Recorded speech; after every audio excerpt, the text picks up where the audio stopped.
Tonight, deadly explosions rip through Sri Lanka on Easter Sunday. The attacks were coordinated, deadly, and targeted. But who is responsible? Quebec calls in the army as floodwaters rise again. And now all over again. It seems like a nightmare. Is the province better prepared this time round? You will suffer the consequences if you burn out. Burnout is a real physical thing. More and more of us are overworked, overstressed, and on the edge, rethinking how we work to battle burnout. This is The National.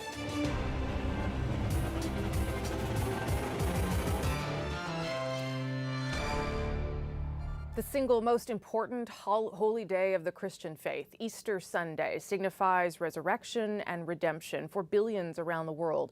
But in Sri Lanka today, it was a day of horror, as coordinated attacks killed hundreds in 3 cities.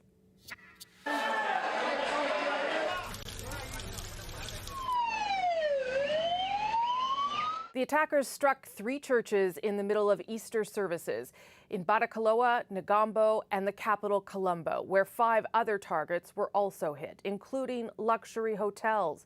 In all, more than 200 people died in 8 separate explosions. Among the dead are dozens of foreigners. More than 450 were injured. Authorities have arrested more than a dozen people, though they believe most of the attackers died in the blasts. Our Paul Hunter has more on the shock and outrage of the day. Easter Sunday. And the blood, the anguish and horror in Sri Lanka seemed everywhere. Multiple churches and multiple hotels in and around the capital struck by suicide bombers. The savagery seemed relentless.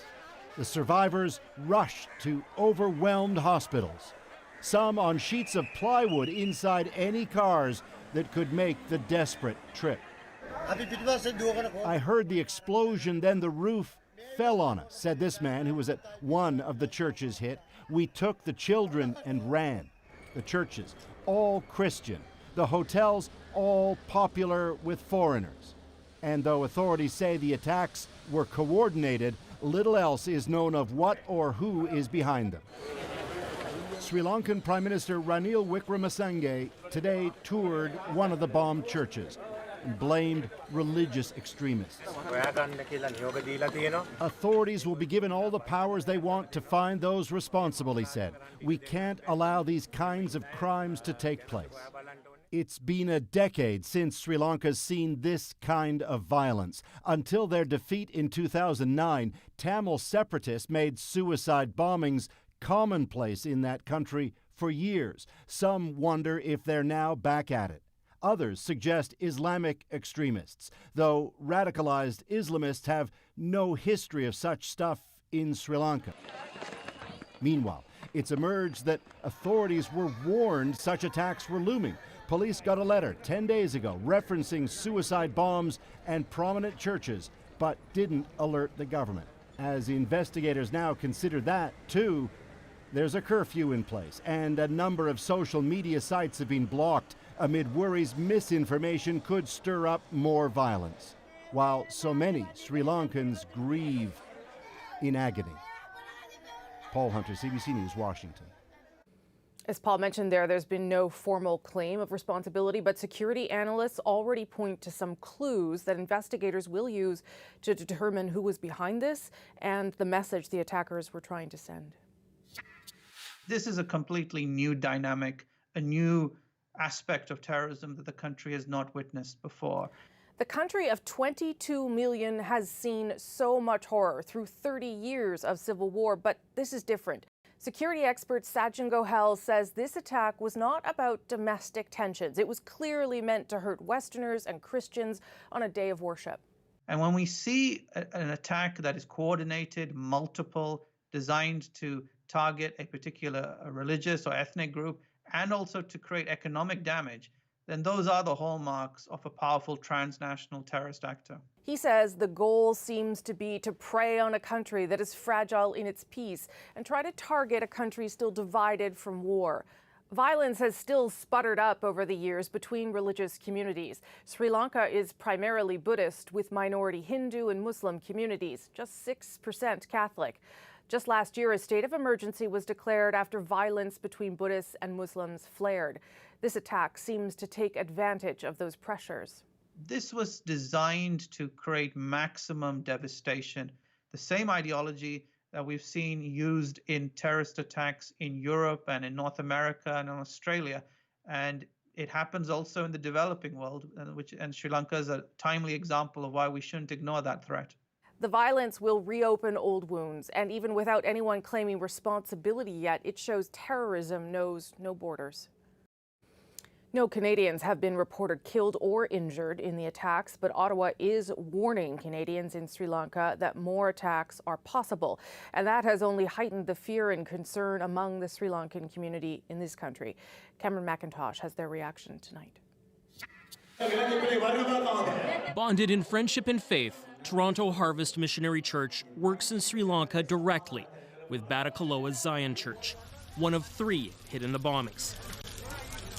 Many in this congregation have personal connections and have traveled there. Angeline Sahaya Nathan's father led the congregation here through an Easter service, rife with grief and tension. Right now we're just kind of waiting upon their safety, and we're trying to hear how are they doing, so we're all kind of antsy right now. Under emergency curfew and social media lockdown, getting information from Sri Lanka is difficult. From early reports, some families did confirm the worst. In Calgary, Delina Fernando found out his cousin was among those killed. We hope that the numbers don't continue to raise, because every minute they're saying the death toll is getting higher and higher, and it's just hard to hear. And then I go to my next message, which is from my uncle in UK, saying that his wife's sister was one of the people injured. For Ram Selvarajah, a member of Canada's sizable Tamil community, it's been a long day on his phone. Those attacks, he says, strike hard in a community that lived through decades of civil war. And this is especially concerning. We're coming up to the 10th anniversary of the war in Sri Lanka kind of being over, and suddenly, there's 200 people killed on a Sunday church service. At this Tamil Catholic church in Montreal, clergy are alarmed at the specific targeting of Christians. To have such kind of terror attacks and on this feast of Easter has to be condemned. The services that were attacked were known to be busy, drawing big crowds. This year, too crowded for Kevin Warnacolasuria's mother, who called to tell him she left right before the attack. She told me there was explosion. We are good, don't worry about it. Back at Harvest Missionary Church, it's just a lot to process. Just seeing that just puts such a burden in your heart. The scale and brutality of it all will take a while to sink in. Cameron McIntosh, CBC News, Winnipeg. And global reaction continues to pour in as the international community shares its grief and outrage, including from Britain's foreign minister, who condemned the attacks as sickening. India's prime minister and Pakistan's prime minister say their countries stand with Sri Lanka. Pope Francis condemned the cruel violence during his Easter address in Rome. And in a statement, Prime Minister Justin Trudeau said Canada strongly condemns these heinous attacks. No one should be targeted because of their faith. Turning now to a major story here in Canada, rising flood waters threatening parts of New Brunswick, Quebec, and eastern Ontario. More than 2,500 homes have been flooded, and more than 1,000 other families have sought shelter. I must stress that this still is a very difficult and hazardous situation, and we are certainly not out of the woods. In fact, we are just entering. Dozens of streets are underwater in Fredericton, where the St. John River is rising fast. Floodwaters there should peak tomorrow. In Edmundston, the flooding is less severe and should start to subside on Wednesday. Quebec is hardest hit in terms of numbers, especially south of the capital. In just one small city, Sainte-Marie, at least 500 homes are flooded, with the Chaudière River rising by as much as 25 centimeters an hour. Around Montreal, they're bracing for their turn. In nearby Rigaud, 25 homes have flooded and another 100 are at risk. Further west, the Ottawa River threatens communities in both Quebec and Ontario. It's shocking to see that. I've never seen anything like it before. A 72-year-old woman died yesterday when a road was washed out. There is a strong sense of déjà vu in many of these affected areas. Just 2 years ago, they went through a similar ordeal. And tonight, Simon Nakanenchi focuses on Quebec to see how they're better prepared. They called in the big guns early this time. Canadian forces rolled into 3 regions of the province today. Their mission, to shore up shorelines against rising waters. Some ended up slinging sandbags in their own backyard. There's an excitement because you know that you're going to help some people, and we're helping our neighbors because we are from Laval. But elsewhere, it was already too late. In the Beauce region south of Quebec City, hundreds of homes were already flooded. Alain Tiverge had to be evacuated by boat. I've got the clothes on my back, he says. The rest of my stuff is scrap, if you ask me. It's probably all floating from one end of the street to the other. In and around Montreal, homeowners braced for the worst, yet to come. Melting snow further up north will soon be rushing downstream. I'm really scared this year, yeah, because they don't know when it will happen. It's tomorrow, this night, after tomorrow, God knows. Here in Laval, pallets of sandbags line the streets. Many residents have already put up makeshift flood barriers in front of their homes. This house got flooded in 2017. This time, its owner isn't taking any chances. He's already raised it by over a meter. I wasn't there 2 years ago as a premier, but I think we all learn lessons, yeah. In 2017, levels had already spiked by the time the army was called in. This time, everyone's acting faster. Well, I mean, we got 2 pumps going at 24 hours around the clock, and the water's coming in faster than it's being pumped out. For now, Quebecers are trying their best to protect themselves and their homes. Besides that, there's not much to do except watch and wait for the water. Simon Nakaneshny, CBC News, Laval, Quebec. So when rising waters threaten your home, you can face an excruciating dilemma. New Brunswick authorities drove that home today. So we've been talking a lot about rising water, and I think we need to also make sure we don't ignore the fact about rising stress and tension. Some of the leading causes of this stress is people I know torn between wanting to stay in their residences, wanting to preserve their property, set against the need to be mindful of their own personal safety. In Fredericton alone, 200 homes have been affected. The province hasn't ordered any mandatory evacuations, but commended residents who chose to leave voluntarily. Still in New Brunswick, the city of Miramichi is mourning 4 teenagers who died after a late-night crash. We have some families who are really, really hurting. And we are a community in grief. The teens were killed when the vehicle they were in went off the road, flipped over, and landed upside down in deep water. The city's mayor was clearly shaken. And my heart breaks for those 4 young lives lost: Logan Matchett, Avery Astle, Cassie Lloyd, and Emma Connick, and for their families. Police say while it's still early, there's no indication drugs or alcohol played a role. And it's a very tragic Easter Sunday that we gather on here today. All of the victims were between 16 and 18 years old. Tragedy, too, being felt today in PEI after the death of a provincial Green Party candidate and his little boy. Josh Underhay and 6-year-old Oliver Underhay were killed in a canoeing accident just days ago before Islanders go to the polls. Kayla Hounsell is in Charlottetown for us tonight. In Charlottetown, a sign of an upcoming election overshadowed by tragedy. But in this district, all other party signs have come down as a symbol of respect for Josh Underhay and his son Oliver. Their bodies were found Friday after they failed to return to a pickup spot along the Hillsborough River. It was just a shock and very hard to process, and still is right now. Mike Connolly knew Underhay through one of his greatest passions, cycling. Great human being, cycling advocate, all around good person. Underhay rode to school every day. He was a teacher. My only friend was the man in the moon. Underhay taught Gracie Macbeth social studies and French, but she was also inspired by his love of music and life lessons. Don't judge someone just because they're different, because everyone has their own story. She says Underhay talked to his students about the election and told them he wanted to run to make the world a better place for kids, including his own children. He leaves behind his wife Carrie and another son, Lyndon.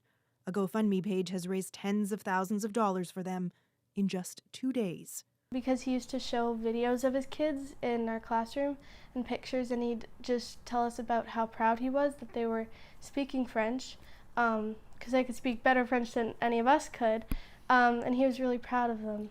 Provincial Green Party leader Peter Bevan Baker says Underhay brought humor and boundless energy to every situation. All parties agreed to suspend campaigning for the weekend. It says something about PEI as a province, the people, and about Josh. The vote in Underhay's district has been cancelled. A by-election will be held within 3 months. Kayla Hounsel, CBC News, Charlottetown. The rest of PEI will vote on Tuesday as planned. You can watch on CBC News Network starting at 6 p.m. Eastern, on CBC Local, on CBC Television, and you can stream it too online starting at 5 p.m. Eastern. From provincial to the federal election, in exactly 6 months, if all goes according to plan, Canadians will cast their ballots, and right now, Justin Trudeau and his Liberals find themselves trailing in the polls. Of course, half a year, it's a long time in politics, and a lot can change from now until October 21st. Parties have already begun testing their messages and sharpening their attacks. Olivia Stefanovic breaks down the road ahead for all the leaders. I will not make personal attacks, and I will not use anger, division, and fear, because Canadians are better than that. This is not the position the Prime Minister wants to be in 6 months away from Election Day. Instead of defending his record, Justin Trudeau finds himself on the attack. Andrew Scheer has proudly spoken at the same rallies as white nationalists. Is that leadership? Is that someone who will govern for all Canadians? The Liberals are dragging in the polls 2.5 points behind the Conservatives, their steady lead zapped by the SNC Lavalin affair. The controversy prompted the resignation of 2 cabinet ministers and Trudeau's right-hand man, who helped design the last campaign and now likely won't be part of this one. Certainly for the Liberals, they do have enough time to turn things around, but it's unusual for an incumbent government to be behind after just 1 term in power. Historically, prime ministers who have found themselves trailing in the polls this close to an election have been defeated or reduced to a minority government. This will be both Andrew Scheer and Jagmeet Singh's first campaign as leaders. Political strategists say this is the opposition's opportunity to strike.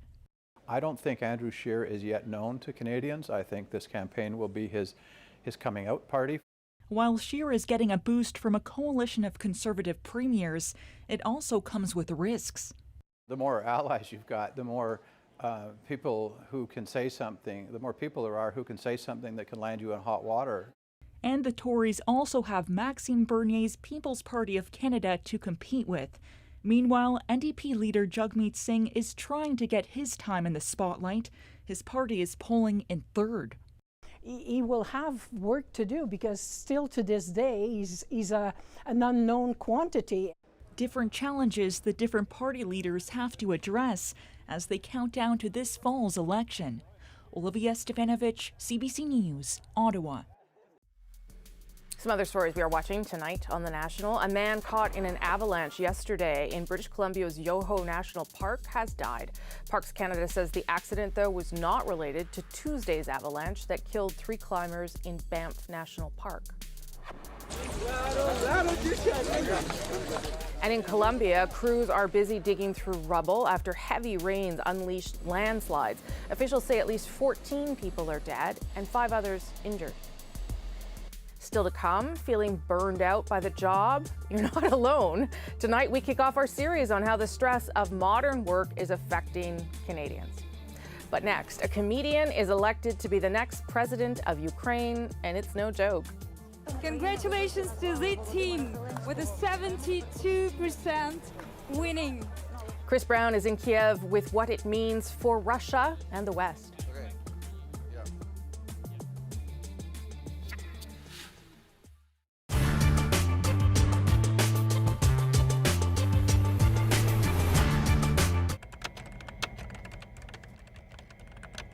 There are a number of employee groups and other companies hoping to emulate Lotus's policies in their own companies.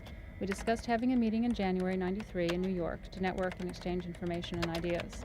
If anyone is interested in more information, please let me know. The objective will be to explain the goals of the Gay and Lesbian Organization of Bell employees. The article. Well, I think the company's waiting just to gauge and see how progress is made in this area. I'd like to see diversity training in the workplace. I'd like to see spousal benefits for same-sex couples, of course. Knowing that you're in a company that respects you and acknowledges you, it makes a huge difference. You don't feel like your family is considered less valuable than everyone else's family. Spousal rights is a social right. It's a right to design programs to support the fundamental building block of our nation, which is a heterosexual family, and that. On a rainy evening in Toronto, a small group of employees huddles to discuss the latest inequity at work, the company benefit plan. These are professionals from major corporations like Bell Canada and IBM. What distinguishes them from a majority of their colleagues is simply that they are gays and lesbians, and their declared spouses aren't covered by their company benefit packages. The battle cry is equal treatment at work, regardless of sexual preference. Bell is not the enemy. The enemy is ignorance. And the more we get Carl Miller is one of the founders of the Gay and Lesbian Organization at Bell Canada. In the past year, he and his colleagues have repeatedly asked Bell to extend the company dental, eye care, and medical benefits to cover same-sex partners. Companies have been generally slow to see the advantage of extending same-sex spousal benefits. They fear that satisfying the demands of a few might attract more gays and lesbians. They fear the possibility of AIDS might drain the benefits package, and they worry about public reaction to their recognition of homosexual families.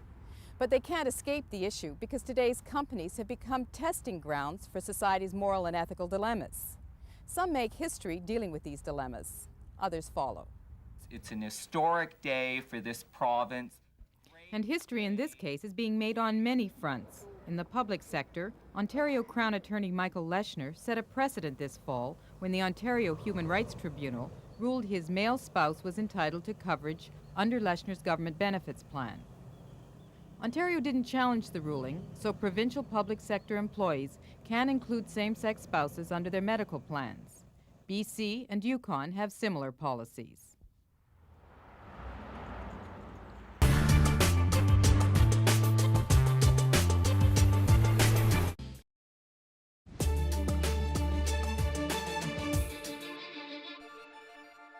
His only political experience was playing a fictional president on TV, and now he's headed for a landslide victory in Ukraine's real-life presidential election. Vladimir Zelensky's campaign has been anything but conventional. He even started it with a bang, announced his bid at the stroke of midnight on New Year's Eve.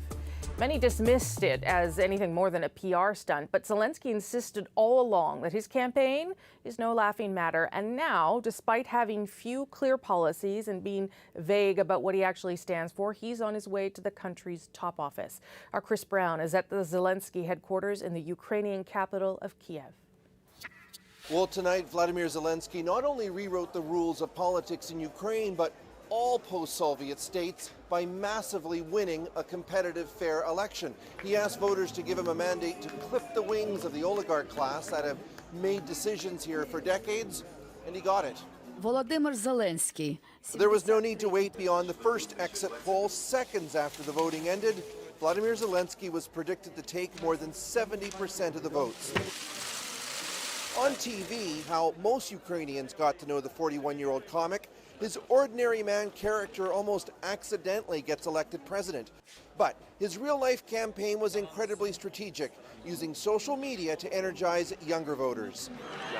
In the campaign's final spectacular soccer stadium debate, Petro Poroshenko, the wealthy chocolate magnate who's led Ukraine for 5 years, slammed Zelensky's lack of a coherent platform.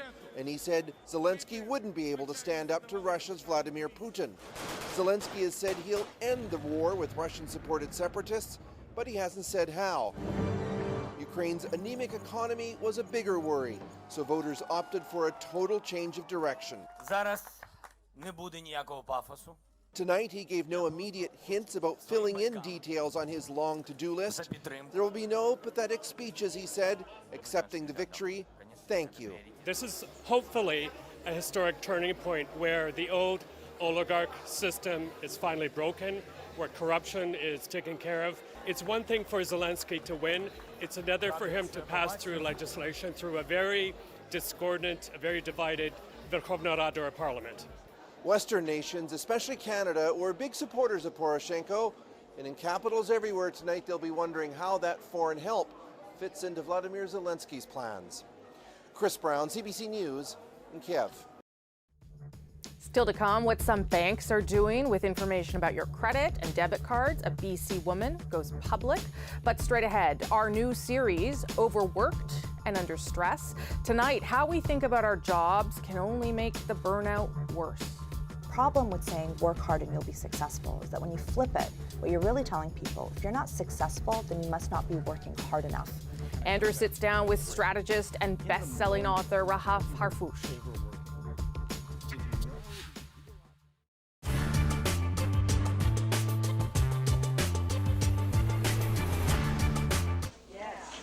A mango is a mango is a mango, right? Well, not quite. These mangoes have been zapped. They've been irradiated with a dose roughly equivalent to 10,000 chest x-rays. Good. Approved by the FDA, the USDA, nice. The EPA. Delicious. This peculiar taste test took place in Miami Beach 2 months ago. Lorenzo's became the first place in North America ever to sell irradiated fruit. And there's a chance irradiation may come to Canada. Instead of mangoes, we may end up eating zapped chicken. The irradiation of food may become one of the hottest health issues of the 1980s. Here is the first really new method of food preservation. You want to get nuked? Sure, go for it, and let's build a silo in my backyard. Oh, I have eaten irradiated food, and I certainly would actively look for it if it was in the supermarket. This is cobalt-60, a byproduct of Canada's nuclear reactors, and the most common power source of food irradiation. This is how it works. Chicken, for example, goes into the irradiator on large pallets. Inside, the cobalt-60 rods are raised from a pool of water. The chicken revolves around the radioactive source. The rods are returned to the water, and the irradiated chicken moves outside. The government is now considering allowing the irradiation of poultry for 2 reasons. Firstly, to cut down salmonella poisoning. Most cases of salmonella poisoning in Canada involve poultry. Secondly, to extend shelf life. For 40 years, scientists have studied food irradiation, and most have declared it safe. They point to the astronauts who munch their way to the moon on zapped steak. They say it's safer, cheaper, and more effective than chemical sprays and fumigants. Sprays and fumigants that in some cases have been outlawed. We're looking in agriculture for non-chemical means of protecting the crops or the animals. Dr. Norm Tape of Agriculture Canada has just been made chairman of a UN group of all 26 nations that currently irradiate food. Irradiation isn't going to be a panacea. It's not going to be our milk supply or breads and our meats and our fish and all that. I think there are going to be selected applications where there are health benefits and it's economically feasible. The people that work here at Atomic Energy of Canada Limited have asked the government for approval to irradiate poultry. They're waiting for the government's decision with great interest. Most of the 140 irradiators now in use around the world have been produced right here. In the majority of cases, they're used to sterilize medical and hospital disposable goods like surgeon's gloves or cotton swabs. It's a multi-million-dollar business, a growth sector in a nuclear industry that has been slumping badly. If the government gives the green light for food irradiation, AECL could be the big winner. Well, we're talking many millions of dollars of business a year, well downstream. Bruce Wilson is AECL's director of marketing. He's sold irradiators around the world from China to South Africa, $15 million worth over the last year alone. Given that you have a regulation in place, you have the world's biggest and best supplier of this technology in your own backyard.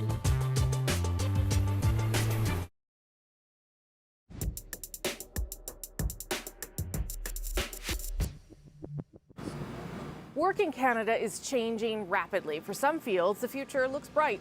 Others are in decline. But regardless of profession or income, so let's see, millions of Canadians have one thing in common. They are stressed. A growing number feel completely burned out for a host of reasons. Fear that technology will make them obsolete, salaries that don't grow even while life gets more expensive by the day. Many Canadians are simply working themselves into the ground with serious impacts to their mental and physical health. So this week we're going in depth on the problem of burnout, what it means for workers, families, employers, and tonight we zero in on the growing number of creative professionals and how outdated ideas about productivity are actually making things worse. Andrew sits down with a leading Canadian author and expert to discuss the way we think about work. Today, productivity has become an individual pursuit. Rahaf Harfouche. She's a Canadian you may never have heard of before, but you may be able to relate to the message she's spreading. We work too damn hard. And in the 21st century, the way our very jobs are changing, from the factory floor to the knowledge economy to who knows, we're on a fast track to trouble. Consider this. Harfouche first made a name for herself a decade ago, volunteering on Barack Obama's 2008 presidential campaign. That experience drove her first book, and since then, she's become a New York Times best-selling author, traveling the world, studying and speaking about the impact of technology on people, on culture, and increasingly on how we define work and how work defines us. But fast forward to 2016, her life came to a crashing halt. She was paralyzed by burnout.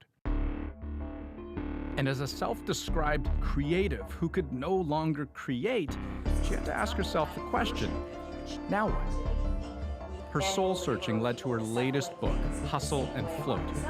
And I sat down with Rahaf Harfouche recently in Toronto. Rahaf, very nice to have this chance to chat with you. I'm so excited to be here. So what was it then? I mean, you talk about kind of hitting that breaking point. In the moment, I mean, as you were overworking, did you know, did you realize it was unhealthy, that it was having a harmful impact on you? For a large part of my working life, it was very much focused around this idea that I had to do more and more and more and more in order to reach this success.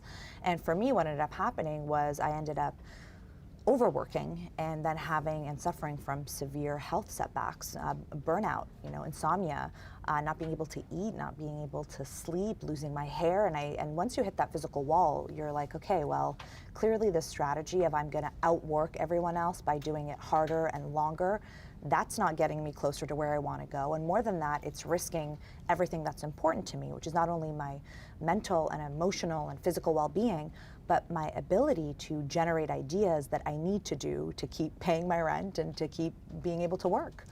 So part of arriving at the point that I think you've arrived at, I think is summed up in the title of the book, which is Hustle and Float. Mm-hmm. Can you first explain what that means? So hustle and float is a term that I heard from a family friend who is a river guide. It's a whitewater rafting term, and it's used to describe the perfect trip. So the perfect whitewater rafting trip has two parts. There's the part where you hustle, where there's rapids, and you have to paddle as hard as you can to navigate and to make, avoid obstacles and to get to where you want to go.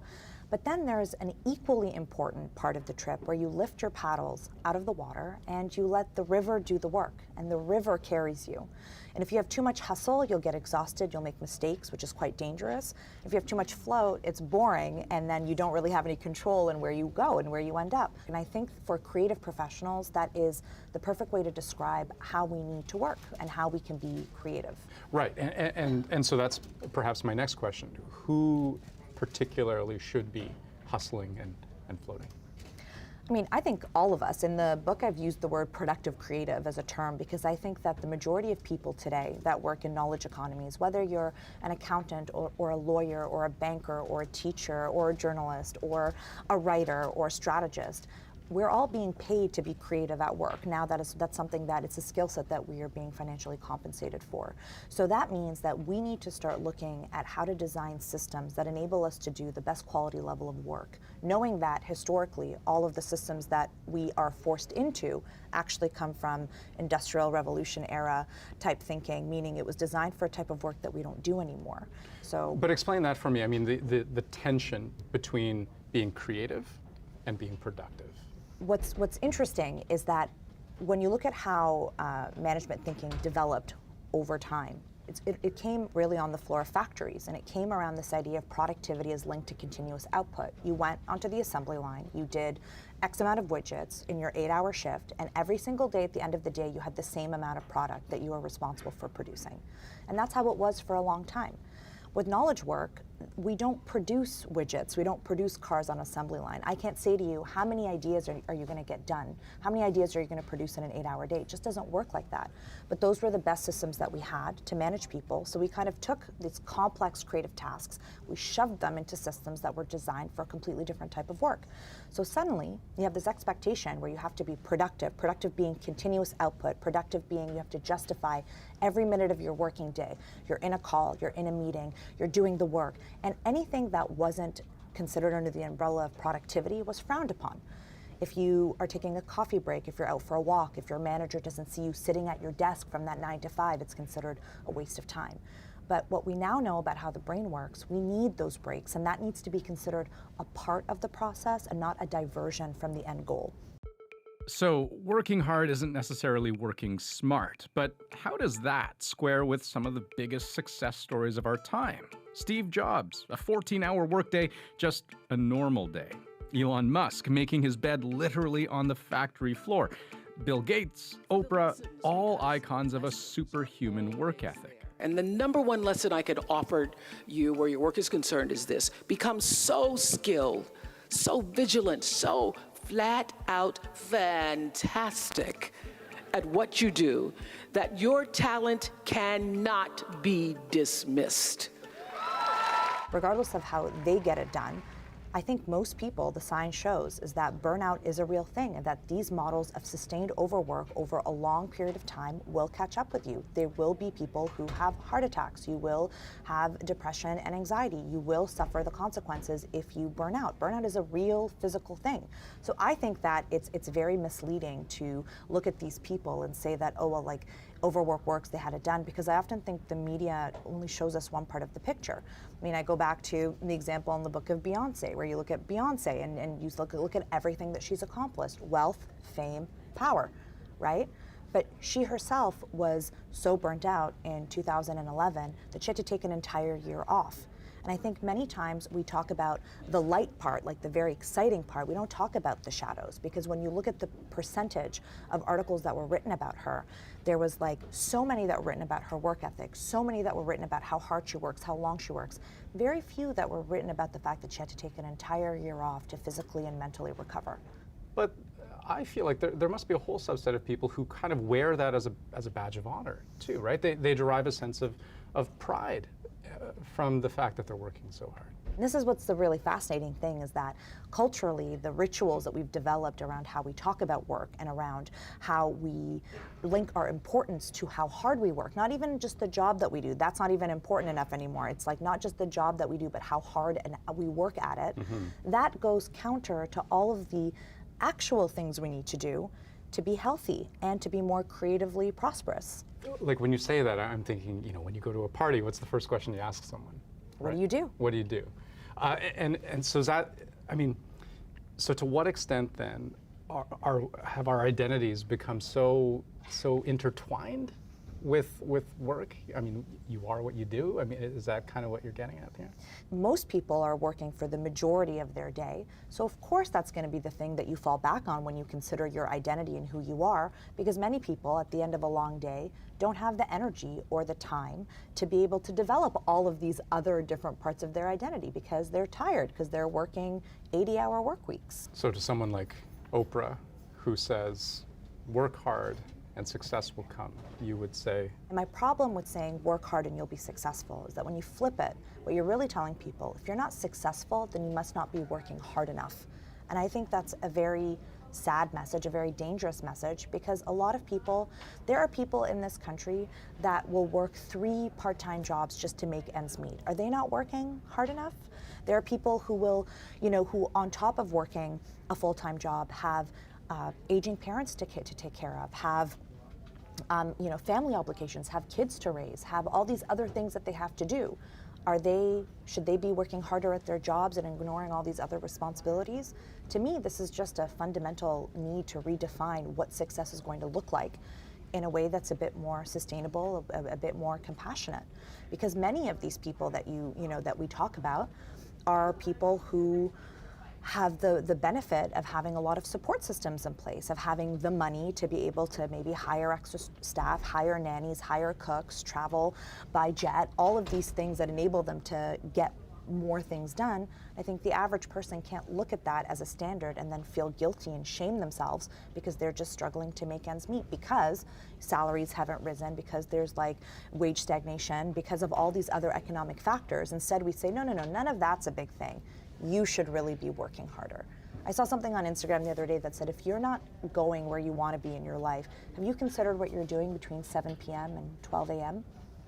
This is the narrative that I want to fight against. Not working hard, not dreaming big, not sacrificing some things to build important things, but about this idea of what success looks like and what is required for us to get there. I think there's definitely room for improvement. I think that's a good point to wrap the interview. Rahaf, really nice to talk to you. Thank you so much. Lots to think about there. As our burnout series continues this week, we're going to look at how working from home might actually hurt you, how other countries deal with workplace burnout, and our panel of experts weighs in on designing a better, healthier workplace. Tomorrow, we learn why it's not just how we work that matters, it's when. New research reveals that burning that midnight oil can have surprising effects on your health, even if you're only tweaking your hours. Our health reporter, Christine Birag, explains how shift work affects the body. That's tomorrow on The National, as I sit here late at night hosting a newscast. And if you don't already have enough stress in your life, there's something about your credit or debit card information that you may not know, but you should. Go Public is next. Banks make a business out of information sharing. They actually have services, Visa, MasterCard, and they are paid to share that information. They can't just assume that you're okay with them sharing your new credit information.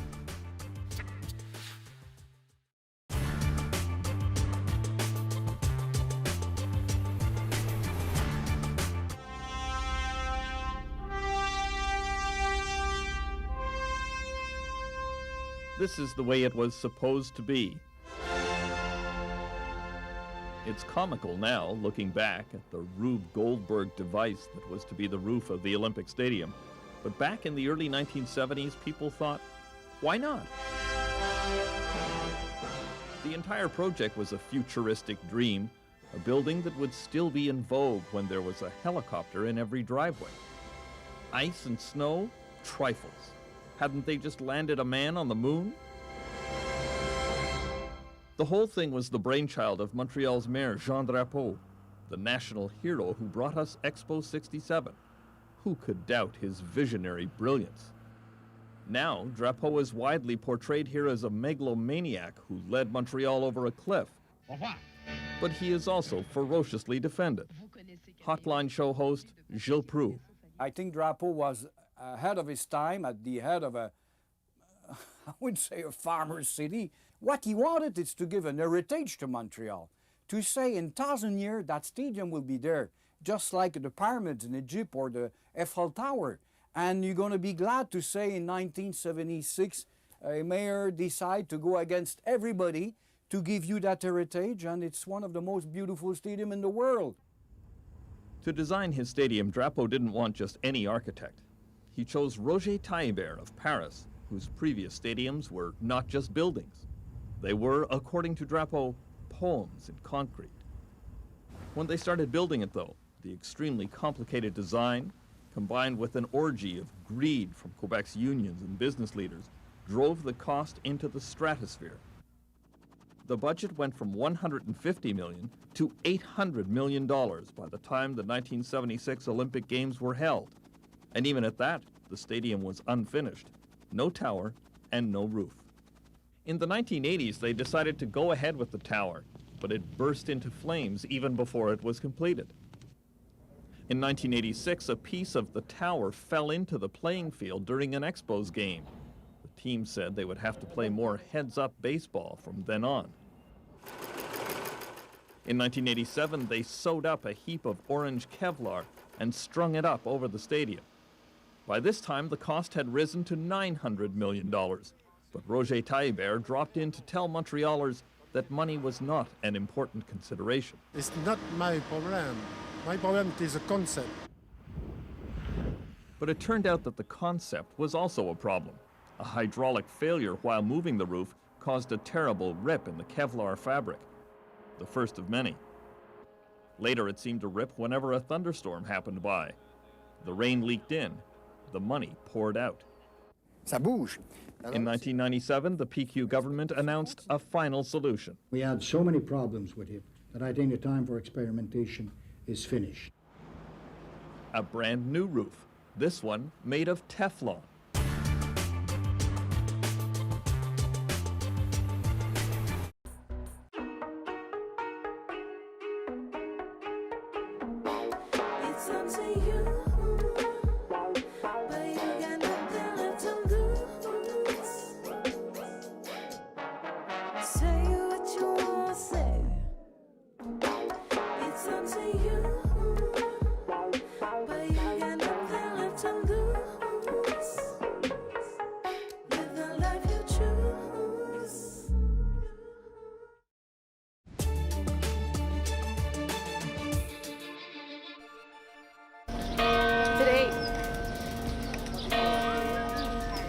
Today, worshippers displaced by the fire at Notre Dame gathered at another church for Easter services. So many showed up that some had to be turned away. The Mass paid tribute to the firefighters who battled Monday's inferno, as well as the bombing victims in Sri Lanka.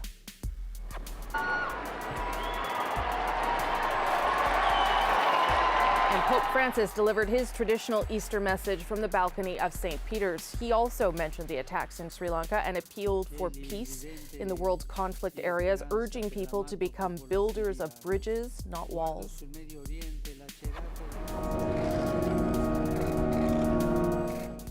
Church on Easter Sunday always means a big royal turnout, but today is also the Queen's 93rd birthday. She was joined by many members of her family, including grandson Prince Harry, but his wife, Meghan Markle, who is due to give birth any day, did not attend the service.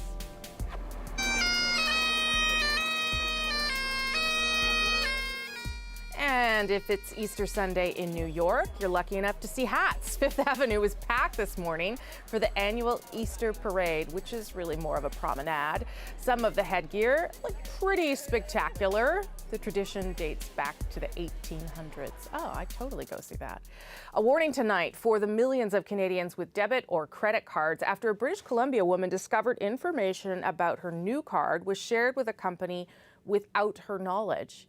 You might not know it, but depending on the card, that actually might be allowed. Rosa Marcatelli from our Go Public unit investigated and found the system, sold as secure, doesn't always work as it should. I don't like information of mine being given around without me even being aware of it. One call after another. They said that they didn't give that information out to PayPal. No one, not her bank, credit card company, nor PayPal, could or would explain how PayPal got her new expiry date on her Visa debit card when she didn't want the company to have it.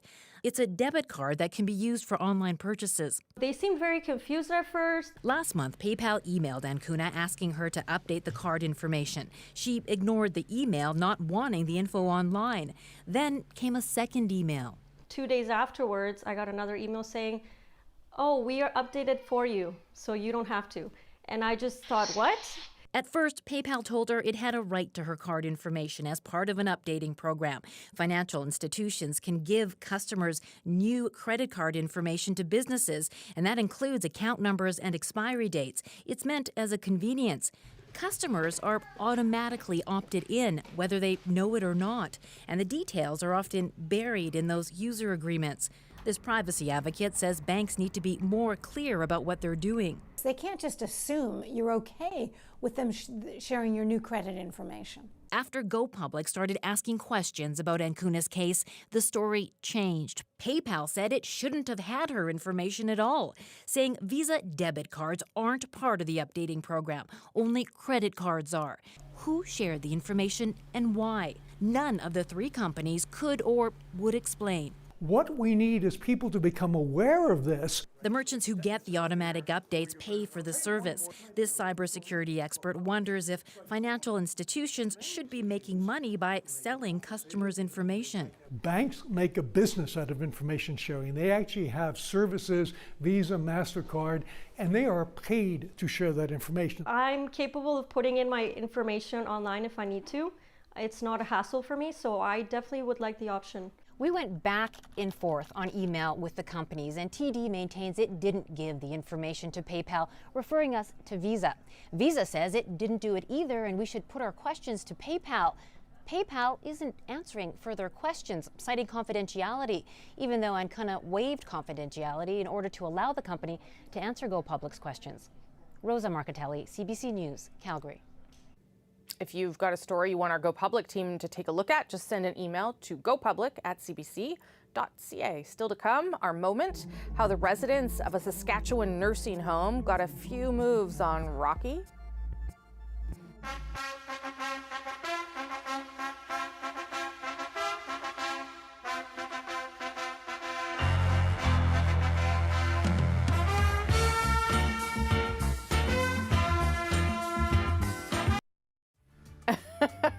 Okay, I'm going to love that. You got to stick around for that. Those guys are old enough to remember the last time the Maple Leafs hoisted a Stanley Cup, possibly. I am not. It was apparently 1967. Now this season, they are Canada's last team with a crack at the Cup, and today they faced off against Boston with a chance to advance to the playoffs, something they last did in 2004. Greg Ross spoke to young fans who, well, they don't remember any of that. You're a generation of Leaf fans who have never seen them play in the second round of the playoffs. Right. Yeah, I know. It's great. You know, I can't believe they're going this far. But is it frustrating? I mean, you don't know what it's like. Well, I don't know what it's like. You're correct, but on that. So I think it's actually pretty fantastic that we will hopefully make it to the second round. If we lose today, I wouldn't be frustrated. We've been in a drought the past couple years, you know, but hopefully with the power of the city and, you know, the power of us, we can bring it back this year. But you guys have seen the agony. You felt the agony. Oh, yeah. All the time. For the 18 years of my life, you know, I've been hoping and wishing that the day would come. And you know what? Today's going to be the day. Leafs in 6, and we're going to make it all the way. Until now, if these youngsters wanted to see the Leafs in second round playoffs, they had to watch videos. Yes, yeah, that's the best I could do to gain the experience of 2004 and what happened. Just watch YouTube videos and listen from other people that have been Leafs fans for their whole life, and yeah, just listen to their stories. DeBrusk moving in on the defense to David Krejci, back to DeBrusk, he scores! Well, it wasn't to be. The Bruins beat the Leafs 4-2. The series is tied 3-3, and these longtime rivals meet again Tuesday night in Boston. Then we'll see if Toronto's team can carry the entire country's hopes to the second round. But can you guys handle the stress? No, not really. I'll have white hairs before. We can handle anything.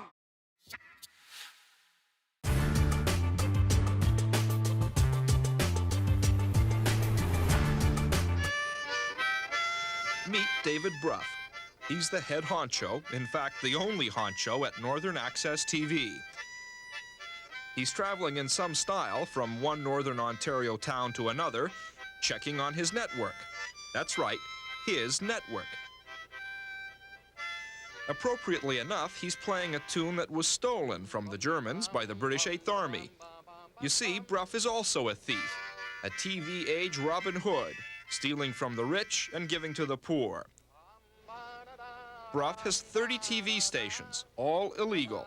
Although he's applied, none of them are licensed by Canada's governing body, the CRTC.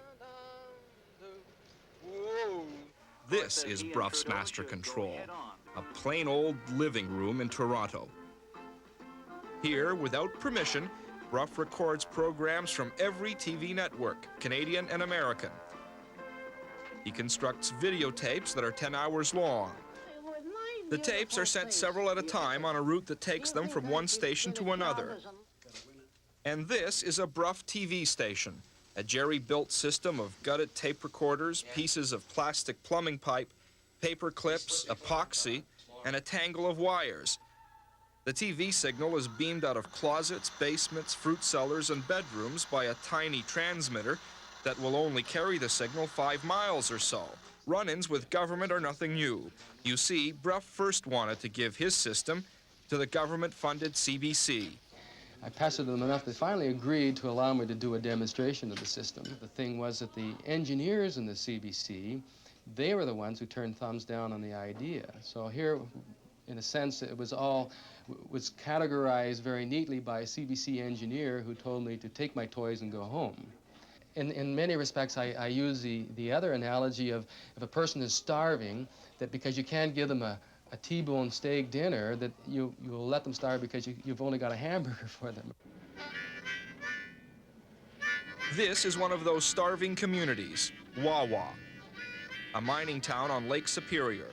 The only theater closes on Tuesday nights. The only bowling alley went bankrupt and is now a food store. It's too cold and snowy to do anything outside. And until Bruff came to town, there were 12 channels of snow and the CBC. Everyone in town had to chip in to pay the $5,000 setup fee. And now, Wawa has its own TV bingo every Tuesday. Cards sell in town at 4 for $1. That pays the station manager's salary. The rest, a modest sum, goes to Bruff. The people love it, flaws and all. Bruff's service has survived exactly because it's popular. That same popularity thwarted the RCMP and the Department of Communications when they tried to shut down his first illegal station in Pickle Lake. There was an interesting confrontation between a few dozen miners who were down at the local bars and found out that this was happening and showed up on the scene, and they politely informed the people there that if they tried to take away their TV station, they probably wouldn't get back out of town. In Wawa, he does a talk show to field complaints. Remember, I haven't been around here for several months, and I don't know exactly what's happening, so this is your opportunity to clue me in. Hello, are you there? Yes? Go ahead, please. I was just wondering... He's told too many programs that are on the CBC are on his station. The kids want more cartoons, the grown-ups more movies. I'm trying to force the private side of the industry to participate in this venture financially as well.